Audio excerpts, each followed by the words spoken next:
Buenas tardes, estamos aquí nuevamente en Cubanet como parte de la cobertura de la novena Cumbre de las Américas y estamos muy contentos porque tenemos aquí a Roberto Quiñones, uno de los colaboradores más asiduos de Cubanet. Asistió a un evento organizado por Raza e Igualdad en el que se habló del impacto de las protestas del 11J y de cómo se visualiza el panorama en Cuba a un año de esto.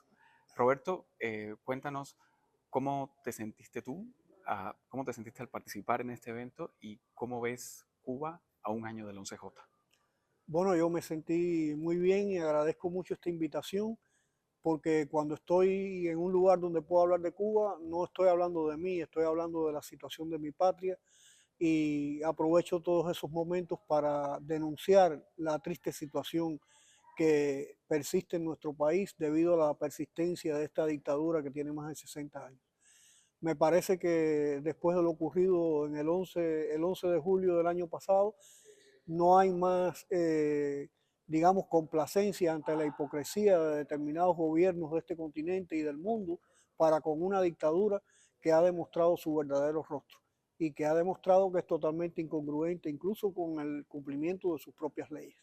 A mí me parece que más claro que esa represión, más clara que, digamos, la represión que están adoptando incluso contra los familiares de los presos después del 11 de julio, solamente por el hecho de organizarse para pedir más justicia para ellos o para pedir justicia para ellos y pedir además una amnistía, demuestra la naturaleza cruel y despótica del régimen cubano. Roberto, ¿cómo se enfrenta a una tiranía? Tú que has tenido particular experiencia en eso, que has estado en la cárcel y además siendo abogado, ¿no? Que creo que eso lo hace doblemente complicado porque tú sabes perfectamente qué medidas y qué leyes se están violando. Bueno, yo te podría decir, lamentablemente sufrí dos cárceles en Cuba, pero no voy a utilizar esa palabra porque los dos momentos en que yo sufrí prisión significaron dos momentos muy importantes en mi vida para mi crecimiento espiritual y como ser humano. Yo no considero que hice nada excepcional, considero solamente que fui un hombre congruente con mis ideas.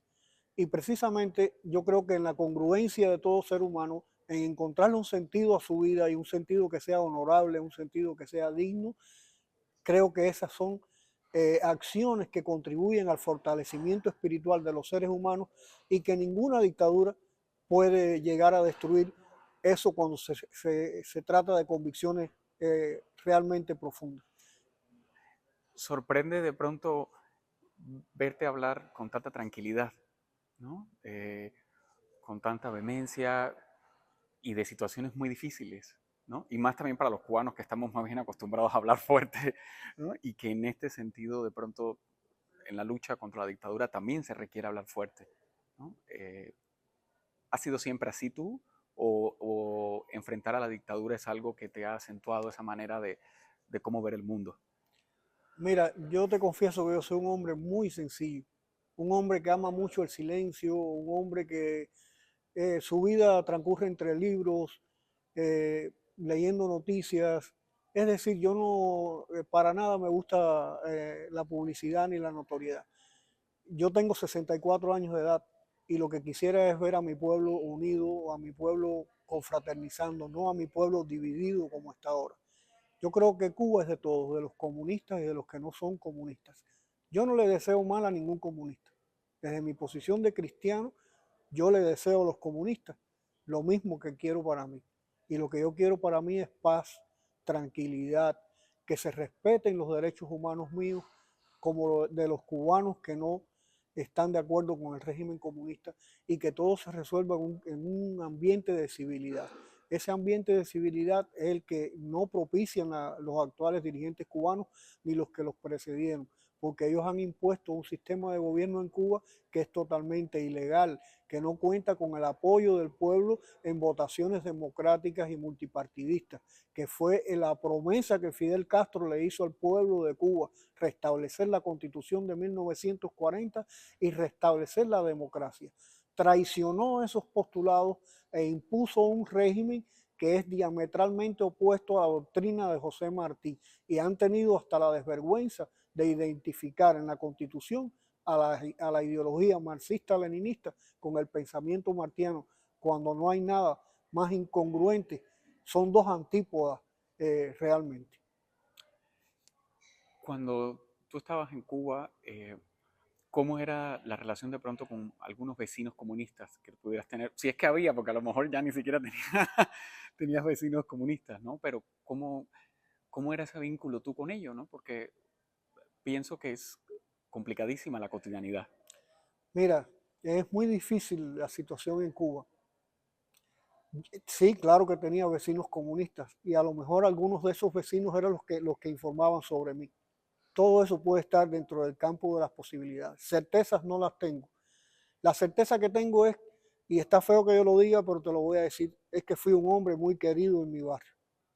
Un hombre a que al extremo esos mismos comunistas le llevaban a sus nietos, a sus hijos, para que los bautizara en la iglesia y fuera su padrino. Y yo sé que los vecinos cercanos a mi casa, incluso los que apoyan a la revolución, sufrieron mucho con mi última detención, con mi primera detención también, porque yo era una persona muy respetada y muy querida en mi barrio. Y entonces, ¿qué te puedo decir sobre eso? Cuba está muy dividida. Yo no creo que todos los comunistas sean personas esencialmente crueles, porque hay comunistas que son personas decentes y sufren mucho lo que está pasando en Cuba. ¿Serán comunistas por conveniencia social o política? Yo no lo sé, no te puedo responder esa pregunta, porque esencialmente no puede haber un ser humano que en su interioridad se considere bueno cuando a la vez está apoyando muchas cosas que están malas. Y ese yo pienso que es el drama que deben estar sufriendo muchos comunistas en Cuba. Hay otros que ni siquiera sufren ese drama porque ni siquiera piensan en eso, porque son malos.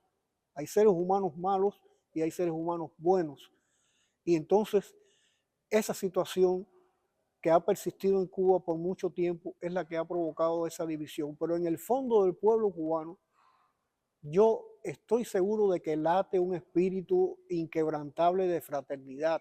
Y eso se aprecia en muchas cosas a veces que pasan inadvertidas en la cotidianidad, pero esa confraternidad existe. Y te digo algo más, yo pienso que en el fondo de su corazón, muchos de los que militan en el Partido Comunista desearían una Cuba que no estuviera tan dividida por motivos políticos como está ahora precisamente por el partido que los dirige. Eh, ¿Cómo ves ahora Cuba un poco a la distancia, ahora que llevas un tiempo en Estados Unidos? Bueno, llevo algo más de 6 meses, llegué aquí el pasado 6 de noviembre y llegué porque tenía una situación familiar que era muy dolorosa para mí, incluso familiares culpándome de la angustia de mi mamá en Cienfuegos, de que yo era culpable de que la familia estuviera pendiente de mí, que me iban a matar en Cuba, que me iban a meter preso nuevamente. Yo salí muy mal de la prisión la última vez. Las fotos están en la internet y se puede ver lo deteriorado que yo salí. Yo no sé si yo podría resistir otra prisión, eso solo lo sabe Dios. Lo que sí sé es que salí y seguí haciendo periodismo independiente. A pesar de seguir amenazado por la seguridad del Estado, a pesar de seguir siendo intimidado, que hasta me amenazaron con pasar por el noticiero de la televisión un supuesto documental sobre mi moralidad en Guantánamo. En fin, han sido muchas las formas de represión que yo he sufrido. Me siento muy orgulloso de lo que hice. No creo que hice nada del otro mundo. Te repito, lo único que hice fue ser congruente.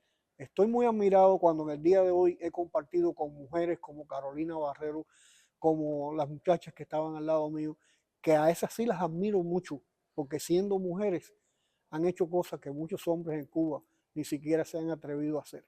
Y yo pienso que ahí está ese germen de esperanza que yo tengo. Yo confío mucho en esos jóvenes y como ellas hay muchos en Cuba y yo creo que vamos a construir un país próspero, un país democrático, un país fraternal, porque el cubano es muy fraternal, el cubano es un ser humano increíble y yo creo que yo apuesto por el futuro, por ese país, un país sin divisiones políticas donde todos realmente fundemos esa nación que una vez soñó José Martí con todos y para el bien de todos. Eso va a llegar. Yo no sé cuándo, pero va a llegar.